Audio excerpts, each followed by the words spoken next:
علامہ ویس صاحب، میں آپ سے ذکر کروں گا کہ ہم بات کر رہے ہوتے ہیں ترجمے اور تفسیر کے ساتھ قرآن پاک پڑھنے کو، تو اس کی کیا فضیلت ہے؟ اس کو ذرا بیان کریں کہ مطلب خاص طور پہ سورہ ملک جو ہم بات کرتے ہیں، سورہ ملک کا جو پڑھنا ہوتا ہے بڑی فضیلت کا حامل ہے۔ سبحان اللہ، بالکل، ماشاءاللہ۔ بسم اللہ الرحمن الرحیم۔ اسپیسیفک تلاوت کے حوالے سے بہت اچھے فضائل نماز فجر کے حوالے سے ذکر کیے، اور آپ بڑی اچھی طرف اس کو لے کر گئے جنید بھائی کہ اب ہم ایک الگ سے ایک صورت پہ بات کریں، اور وہ صورت بھی سورہ ملک ہے۔ ملک کے معنی ہی ہیں اللہ کی بادشاہت۔ ماشاءاللہ۔ اور یہ ایک ایسی صورت ہے کہ جس کے فضائل خود رسالت مآب صلی اللہ علیہ وسلم نے اپنی زبان رسالت سے بیان فرمائے، یعنی پریکٹیکل لائف میں حضور علیہ السلام اس کی تلاوت سے کبھی جدا نہیں ہوئے، ڈیلی بیسس پہ، اور امت کے لیے بھی حضور نے حکم دیا اور تعلیم ارشاد فرمائی۔ حدیث میں آتا ہے کہ کان النبی صلی اللہ علیہ وسلم لا ینام حتی یقرأ الف لام تنزیل السجدہ وتبارک الذی بیدہ الملک۔ حضور علیہ السلام اس وقت تک سوتے نہیں تھے جب تک سورہ الف لام میم تنزیل سجدہ نہ پڑھ لیں اور جب تک سورہ ملک نہ پڑھ لیں۔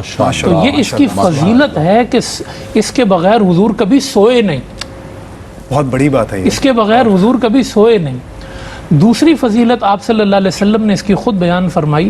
آپ فرماتے ہیں ان سورۃ فی القرآن 30 آیۃ شفاعت لصاحبها حتی غفر لہ، سبحان اللہ، تبارک الذی بیدہ الملک۔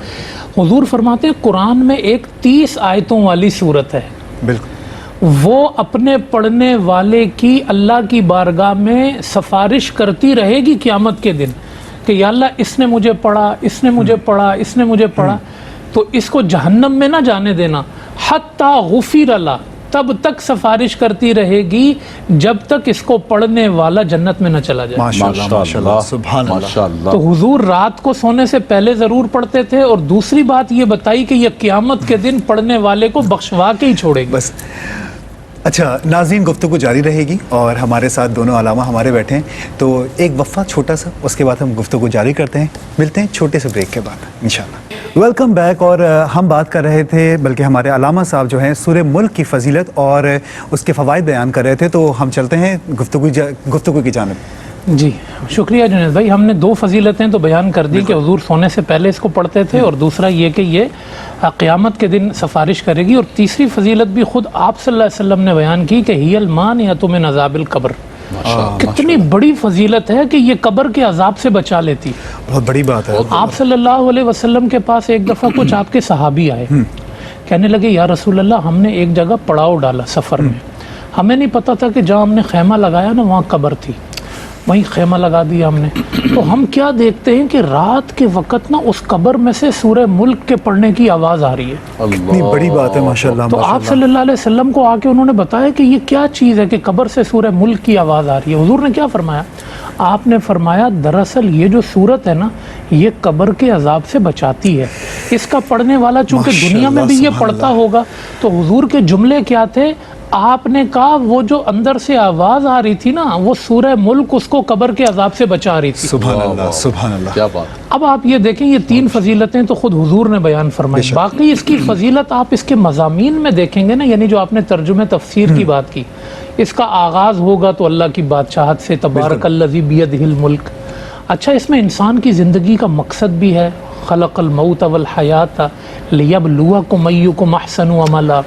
اچھا، اس کے اندر 7 آسمانوں کی تخلیق کی اللہ نے بات کی ہے، انسان کے آنکھوں کو اور کانوں کو جو بنایا، جعل لکم السمع والابصار والافئدہ، اس پہ اللہ نے بات کی ہے۔ تنہائی میں اللہ سے ڈرنے کی بات، ان الذین یخشون ربہم بالغیب لہم مغفرۃ واجر کبیر۔ اور پھر ساتھ ساتھ اس کا ایک مضمون دیکھیں کہ یہ جس آیت پہ یہ صورت ختم ہوئی ہے، قل ارأیتم ان اصبح ماؤکم غورا فمن یأتیکم بماء معین، یہ جو زمین سے تم چشموں سے پانی نکالتے ہو، اگر یہ پانی اندر غائب ہو جائے تو کون نکالے گا؟ تمہارے پینے کا کیا ہوگا؟ بالکل۔ تو یہ ملک، بادشاہت، انسان کے مقصد زندگی، خوف خدا، خدا کی قدرت اور بادشاہت کے مضامین کو لیے ہوئے ہے۔ اگر انسان رات کو سونے سے پہلے اس کی روٹین بنا لینا تو اس کو یہ احساس ذہن میں آتا ہے کہ مجھے خدا سے رات کی تنہائی میں بھی ڈرنا ہے، دن کی محفل میں بھی ڈرنا ہے۔ میری زندگی کا مقصد کیا ہے, میں کس کی قدرت اور کنٹرول میں کام کر رہا ہوں, یہ چیزیں انسان کی زندگی میں آ جائیں نا, حضور کہتے ہیں میری یہ خواہش ہے, آخری جملہ, یہ میری خواہش ہے کہ یہ 30 آیتیں میرے ہر امتی کے سینے میں ہوں. ماشاء اللہ, سب کو یہ یاد. بہت بہت زبردست, بہت ہی خوبصورت بات آپ نے بیان کی.